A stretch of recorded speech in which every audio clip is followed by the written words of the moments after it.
Break के बाद एक बार फिर आप सभी दर्शकों का स्वागत है। कहानी कुर्सी की आप देख रहे हैं। पूर्व केंद्रीय शिक्षा मंत्री धर्मेंद्र प्रधान ने नीट पेपर लीक विवाद और उसके बाद हुए छात्र प्रदर्शन को लेकर पहली बार खुलकर बात की। धर्मेंद्र प्रधान ने कहा कि उनके लिए मंत्री पद महत्वपूर्ण नहीं था, वो छात्रों को गुमराह होने से बचाना चाहते थे। उन्होंने खुद प्रधानमंत्री नरेंद्र मोदी के सामने केंद्रीय मंत्रिपरिषद से इस्तीफा देने की पेशकश की थी। धर्मेंद्र प्रधान का ये बयान उनके शिक्षा मंत्री पद से हटने के ठीक 2 हफ्ते के बाद आया है। शनिवार को वो भुवनेश्वर में जेएम यूनिवर्सिटी के छात्रों और शिक्षकों को संबोधित कर रहे थे। धर्मेंद्र प्रधान ने कहा कि प्रदर्शन के दौरान कुछ लोगों ने जिन्फी को गुमराह करने की कोशिश की। प्रधान ने कहा कि जिन्फी देश के बच्चे हैं और उनके साथ किसी तरह की व्यक्तिगत समस्या नहीं थी।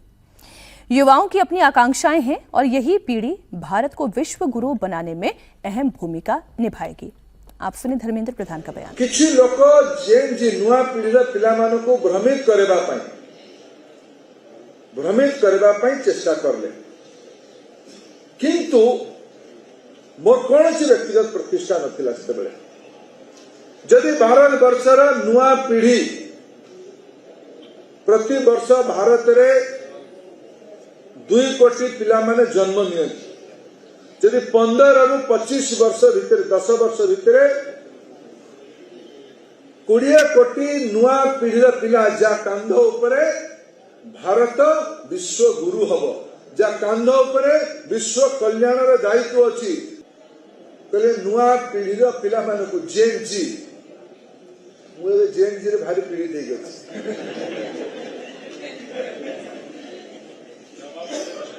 मते लागिला जे मु अभिभावक भावे नुआ पीढ़ीर पिला मानकु बुझिबा दरकार। मझिरे मझिरे जब वो हंस रहे थे उसके ठीक पहले का जो उनका स्टेटमेंट था कि मैं भी जेनफी से पीड़ित हूं, जेनफी को गुमराह करने की कोशिश हो रही थी, वो गुमराह ना हो इसलिए उन्होंने इस्तीफा दे दिया।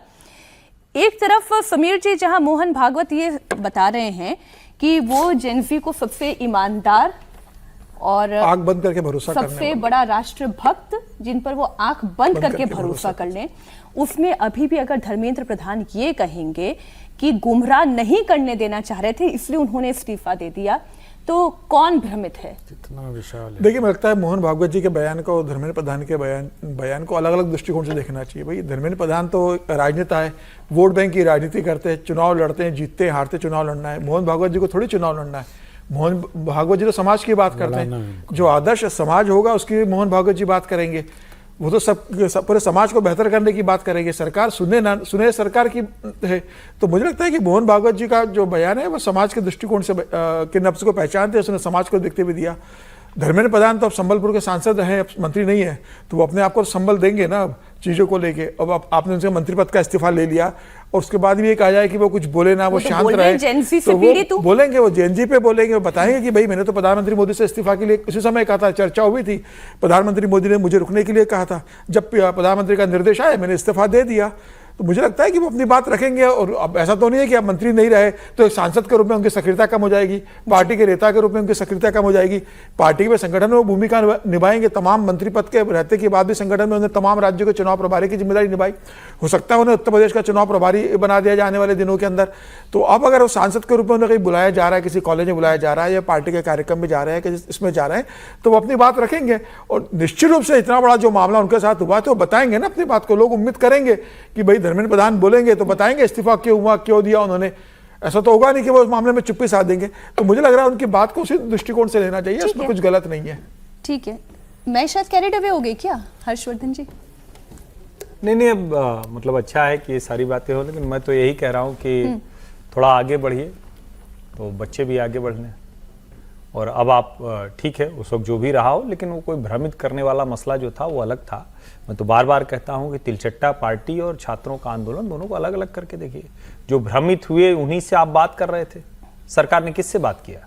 सरकार ने तो उन्हीं तथाकथित भ्रमित लोगों से बात की जिनको आप कह रहे हैं। और मैं भी मानता हूं कि वो तो उनका करना कोई छात्रों से लेना था। छात्रों पर तो वो आंदोलन भी करने नहीं आए थे, वो तो सीजीआई की टिप्पणी पर चले आए थे कॉकरोच बनाने के लिए। तो मुझे लगता है कि ये तो सरकार के अंदर बैठे लोगों की समस्या है ना, ये तो नेताओं की समस्या है, ये तो पूर्व शिक्षा मंत्री जी की समस्या है कि वो समझ ही नहीं पा रहे हैं। अभी भ्रम और कहीं नहीं है, भ्रम इस पाले में है, उनको दूर करने की जरूरत है।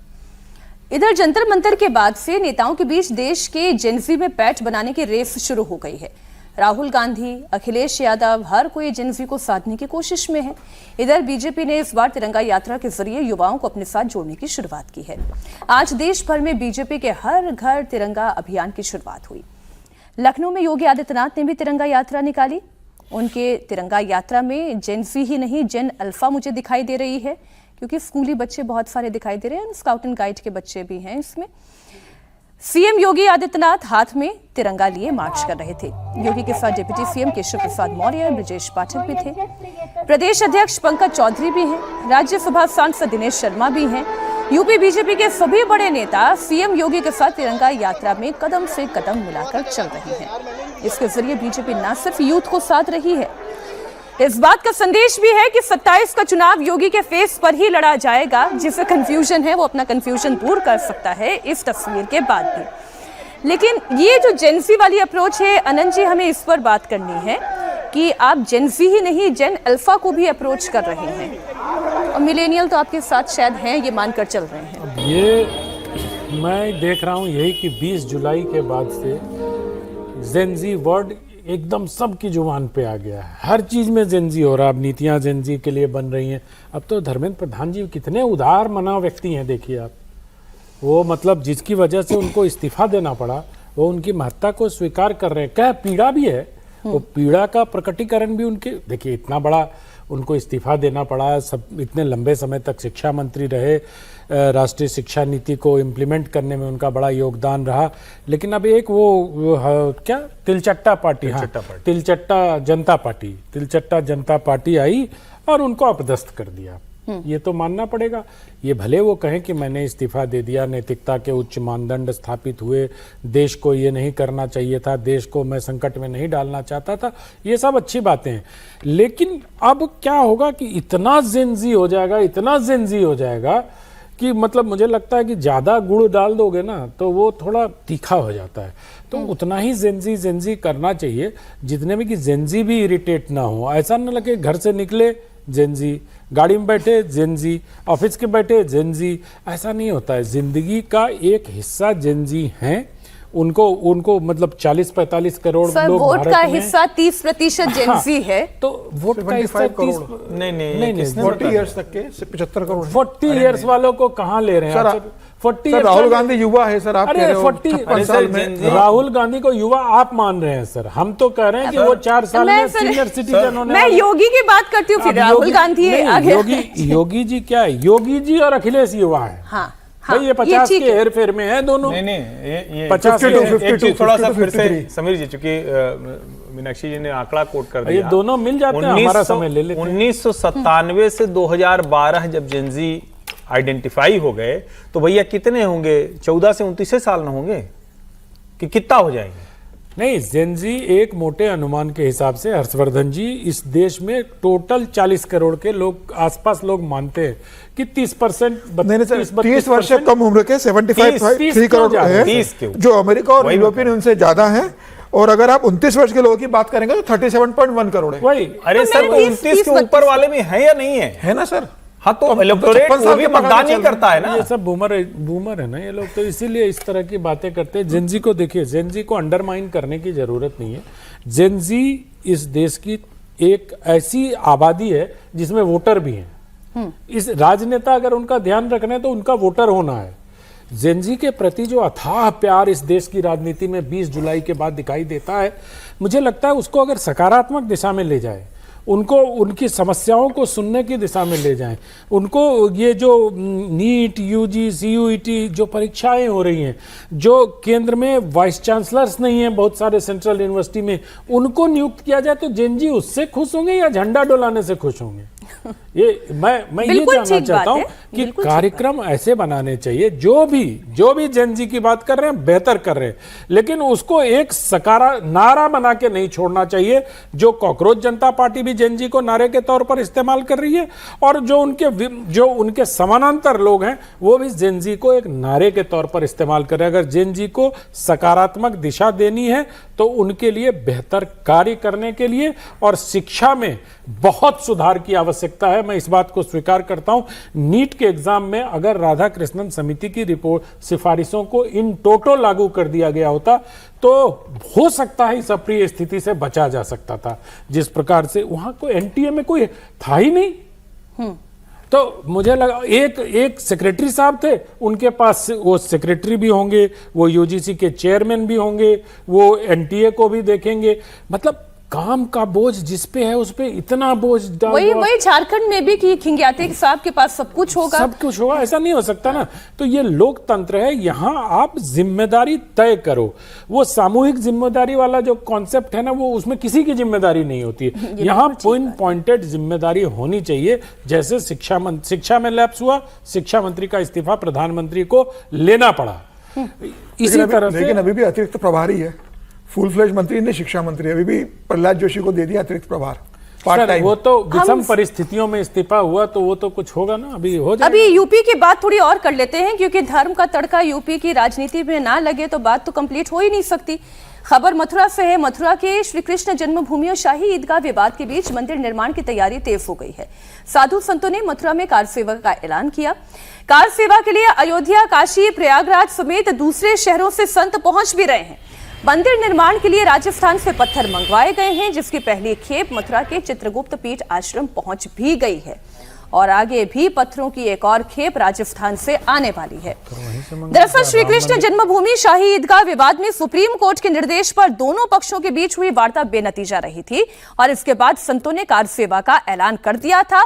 पत्थर पहुंच रहे हैं, पुलिस वाले सड़क पर बड़ी संख्या में निकल रहे हैं, साधु संतों ने पूजा करनी भी शुरू कर दी है। समस्या बढ़ती हुई यहां से दिखाई दे रही है कोई, क्योंकि समाधान तो बातचीत से नहीं निकल सकता। नहीं, वो तो एक दूसरा अयोध्या चैप्टर शुरू होगा। बिल्कुल, मतलब ये तो ऐसे भी है कि बाकी है, मतलब उस झांकी के बाद कहा ही गया था कि ये बाकी है, तो ये तो अधूरा चैप्टर है ही इस पर। लेकिन सुप्रीम कोर्ट ने दोनों पक्षों को कहा था कि आप बातचीत करके मध्यस्थता का जो अभी अगस्त के पहले ही हफ्ते में वो मध्यस्थता के माध्यम मध्यस्थता करके इसको सुलझाइए, वो नहीं सुलझा है। ये जहां तक अभी का ये घटनाक्रम है, ये ऑप्टिक्स है, एक देखने दिखाने की बातें हैं। ये तैयारी शुरू की जा रही है, वार्म अप जो होता है मैच के पहले वाला वार्म अप होता है, वो वार्म अप चल रहा है। ऐसे थोड़े कार सेवा होगी। कार सेवा आप शिला पूजन कब से हुआ और कब से इकट्ठा हुए, असली कार सेवा तो 6 दिसंबर को ही 1992 को, तो पहले उस तरह की कार सेवा होनी होगी ना। तो ये इस तरह की चीजें यहाँ हो रही हैं। अभी ये मामला कोर्ट में भी है, निचली अदालत ने भी सर्वे वर्वे का आदेश दिया था, अभी बातचीत होगी, अभी बहुत सारे उसमें चीजें हैं। लेकिन चुनाव पहले होना है, 6 महीने 7 महीने में चुनाव होना है, तो उसके पहले एक ऑप्टिक्स, एक परफॉर्मेटिव पॉलिटिक्स का ये पार्ट है कि उससे दिखे एक पोलराइजेशन की पॉलिटिक्स हो। एक तरफ तो क्या है, जेनजी की बात हो रही है, जो कास्ट न्यूट्रल है, कम्युनिटी न्यूट्रल भी काफी हद तक मान सकते हैं। हालांकि वो आइडेंटिटी है, वो ऐसा नहीं कि वो आइडेंटिटी छोड़ देगा, अपनी आइडेंटिटी के साथ, हाँ, वही आइडेंटिटी को अपना बहुत महत्व देते हैं वो लोग। उनकी कास्ट की आइडेंटिटी भी है, कम्युनल आइडेंटिटी, उनके रिलीजियस आइडेंटिटी भी होगी, लेकिन जेनजी की आइडेंटिटी आजकल सबसे प्रमुख है और पार्टियों के नेताओं ने उस आइडेंटिटी को और मजबूत किया है कि उस आइडेंटिटी से चिपके रहे, वो छूटे नहीं। फिर दूसरी तरफ इस तरह की पॉलिटिक्स में थोड़ी समस्या आएगी कि आप उस आइडेंटिटी को कैसे उनसे खत्म कराएंगे। और अभी जो धर्मेंद्र प्रधान की बात हो रही थी, उनके शिक्षा मंत्री रहते 2 बार नीट में गड़बड़ी हुई है।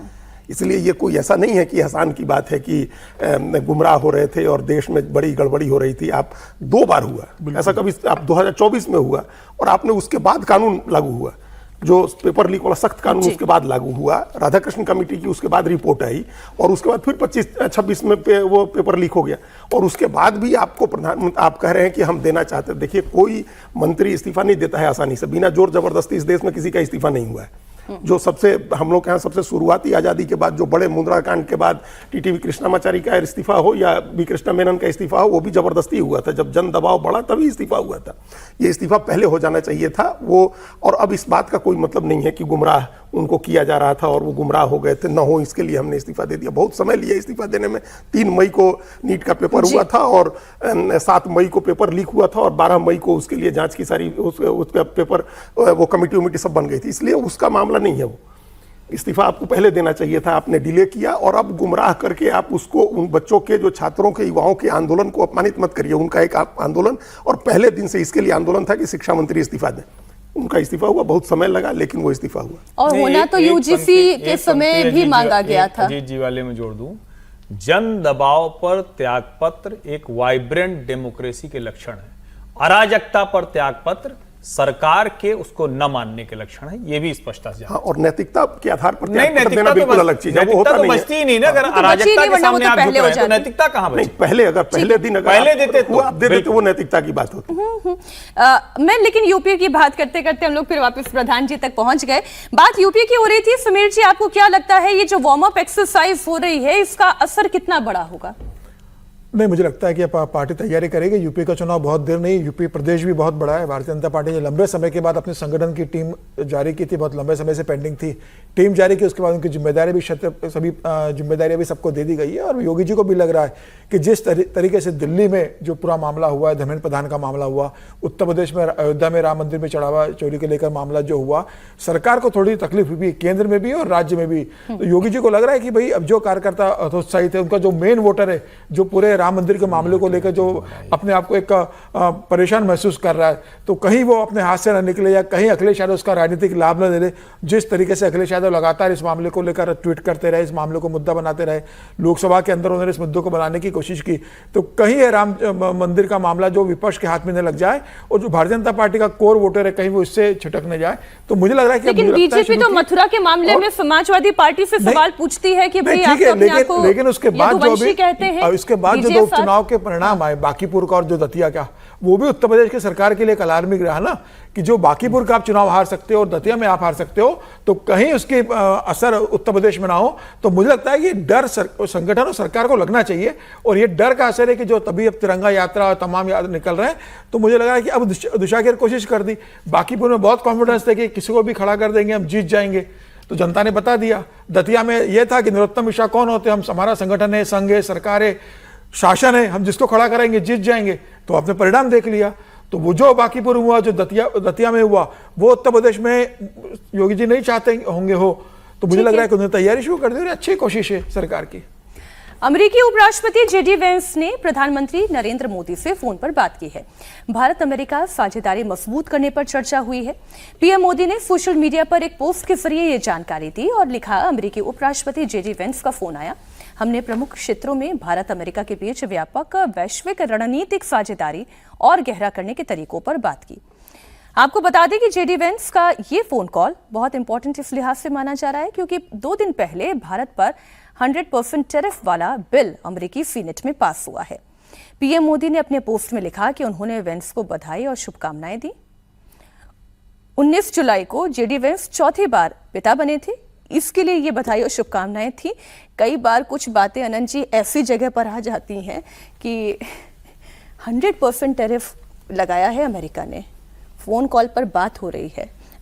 खैर शुभकामनाएं तो जो है वो बच्चा होने पर है, लेकिन मैं ये कह रहा हूँ, अब जाहिर सी बात है कि अगर चौथी बार वो पिता बने तो बधाई के हकदार तो हैं ही, और प्रधानमंत्री ने अच्छा किया कि कूटनीति में इस बधाई का भी इस्तेमाल कर लिया। लेकिन जो बातचीत हुई होगी, मुझे लगता है कि अब दोनों देशों के बीच बातचीत कैसे आगे बढ़े इस पे बात होगी। आगे बढ़े से मतलब टलता जाए, क्योंकि लगता नहीं है कि अब ट्रंप के कार्यकाल में भारत यूएस के बीच कोई संधि होगी, क्योंकि वो चाहेंगे कि जल्दी से जल्दी हो जाए। उन्होंने सीनेट का रास्ता अपनाया। अनंत जी, FCRA में बात भी होगी क्या? नहीं, FCRA पर नहीं, FCRA तो मुझे लगता है वो तो फिर घरेलू मामलों में दखल देने जैसी बात हो जाएगी। अब FCRA पर उनसे बात हुई होगी तो मुझे जानकारी नहीं है, लेकिन मुझे नहीं, कोई मतलब ही नहीं है, भारत का आंतरिक विषय है। तो जी। मुझे ऐसा लगता है कि ये अब अमेरिका चाह रहा होगा कि जल्दी से जल्दी सिग्नेचर हो जाए दोनों देशों के और बीच भारत में, टालना और चाह रहा है। भारत इसको अब ट्रंप के इस कार्यकाल तक टालने की जुगत में होगा, क्योंकि रास्ता उन्होंने एक ऐसा ले लिया है सीनेट वाला कि उसको बाईपास करना या उसको ओवरलुक अगर करना होता तो वहाँ आते ही नहीं। तो मुझे लगता है कि ये अब इन दोनों देशों के बीच में अभी व्यापार समझौता नहीं हो पाएगा, होना नहीं चाहिए। होना नहीं चाहिए। 100% टैरिफ लगाने वालों के साथ कैसा व्यापार? नहीं, लेकिन उसकी बातचीत हो रही है, और जब वो 99% सुलझ गया है वो मामला, देखिए भारत के लिए भी वो जरूरी है, क्योंकि इस पूरी दुनिया में कम ही देश हैं जिनके साथ हमारा ट्रेड सरप्लस है, और अमेरिका के साथ हमारा अच्छा खासा ट्रेड सरप्लस है। हमारा लगभग 3 लाख 4 लाख करोड़ रुपए का सरप्लस है। हम लोग 7.5 लाख करोड़ रुपए का सामान उनको बेचते हैं और उनसे सिर्फ 3.5 लाख करोड़ का सामान लेते हैं। लगभग 4 लाख करोड़ का हमारा ट्रेड सरप्लस है। अब चाइना के साथ हमारा 11 लाख करोड़ रुपए का ट्रेड डेफिसिट है। तो हमको अमेरिका के साथ ट्रेड करना है। और अभी भी जो टैरिफ पहले से 18% का टैरिफ लग रहा है, उसमें भी हम लोगों के ज्यादातर प्रोडक्ट ऐसे हैं जो उससे बाहर है। तो ये 100% टैरिफ लगाने वाले को भारत टलवा सकता है इसको। देखिए अभी सेनेट ने पास कर दिया इसको, ये हाउस ऑफ रिप्रेजेंटेटिव्स में जाएगा, उसके बाद राष्ट्रपति के पास आएगा साइन करने के लिए। तो ये हो सकता है भारत इसको टलवाने की कोशिश करे कि ये, चूंकि भारत को इसके सिर्फ टैरिफ का मामला नहीं है, रूस के साथ हम अभी भी अपना 52% टाइल हम रूस से ले रहे हैं, तो वहां हमको परेशानी आएगी ज्यादा। और फिर ईरान पर भी सैंक्शन है, वहां से भी हमको परेशानी आएगी। तो वो उसकी एनर्जी सिक्योरिटी के लिए भी जरूरी है कि ये टले, ये 100% वाला मामला नहीं आए। और जिस बात को लेकर के हो रहा है, फोर्स लेबर को लेकर के जो हो रहा है भारत के साथ, इसको भारत इसको टलवाने की कोशिश करेगा। और ट्रेड डील करना जरूरी इसलिए हो जाएगा क्योंकि ताकि हमारा जो ट्रेड सरप्लस अभी चल रहा है वो थोड़ा बहुत कम भी हो तो हमको हमारा वो चलता रहे। इसकी कोशिश भारत करेगा कि इसको किसी तरह से थोड़ा डिले करवाएं, ये जो टैरिफ वाला इस पे हर्षवर्धन जी आपकी क्या राय है? एक तो ये कि ट्रेड डील हमारे लिए जितनी जरूरी है उतनी अमेरिका के लिए भी जरूरी है। निश्चित तौर पर ट्रेड सरप्लस मार्केट है, तो इसीलिए हम उसकी बहुत सी चीजों को, जिसको हम कहते हैं ना कि एकोमोडेट कर रहे हैं, एडजस्ट कर रहे हैं। लेकिन ऐसी तुनक मिजाजी, ऐसा दिमाग खराब हो जाए कि आप सेनेट पर बार बार लाएंगे, टैरिफ ले आएंगे, और उन्हीं के यूनाइटेड स्टेट्स ऑफ अमेरिका के 25 स्टेट्स वो गए हुए हैं लॉ सूट लेकर इसी सरकार के खिलाफ, ट्रंप के खिलाफ। आपका जो आर्टिकल 301 था, जो अमेरिकी राष्ट्रपति को असीमित पावर देता है, उसको चैलेंज किया गया है। तो वहां पर उनके खिलाफ ढेर सारी चुनौतियां हैं। ट्रंप उससे बचने के लिए पैंतरे, ये तमाशे कर रहे हैं। अगर वो ये सोचते हैं कि ये सब करके भारत सरकार पर या नरेंद्र मोदी पर दबाव डाल लेंगे, तो उनका ये भ्रम टूटना चाहिए। और फिर मैं कह रहा हूं, जब ट्रेड डील नहीं हो रही है, इसका मतलब हम स्टेटस को में है। जो ट्रेड सरप्लस है, जो सारी चीजें हैं, वो तो इसके साथ चल ही रही हैं। जब ट्रेड डील होगी तो हमारे अपने दूसरे लक्ष्य हैं, और उसके साथ हमने जिसको कहते हैं ना कि मार्केट डाइवर्सिफिकेशन, उस पर हम काम कर रहे हैं। पिछले 5 सालों से उस पर बहुत काम हुआ है। हाँ, ये जरूर है कि अगर अभी अमेरिका के साथ ये समझौता हो जाए तो हमारे लिए बहुत आसान होगा, जिसको बार बार हम कहते हैं कि 7%, 8%, 6.5%, इससे बात नहीं बनने वाली भाई। हम 9-10% की जीडीपी ग्रोथ की तरफ जाएं, उसके लिए बहुत जरूरी है कि ट्रेड डील हो। बाकी हम दूसरे रास्ते करें, लेकिन अमेरिका का व्यवहार ऐसा नहीं है कि उसके साथ ये ट्रेड डील अभी होती हुई दिख रही हो। इस वक्त कुछ चुनौतियां ऐसी हैं प्रधानमंत्री नरेंद्र मोदी के सामने, यहाँ विपक्ष से डील नहीं हो पा रही है पार्लियामेंट चलाने पर, और वहां ट्रेड डील नहीं हो पा रही है। जेएनजी को सौंप दीजिए। आज कहानी कुर्सी की में बस इतना ही। बहुत शुक्रिया हर्षवर्धन जी, अनंत जी, अजीत जी, समीर जी हमारे साथ जुड़ने के लिए कहानी कुर्सी की में।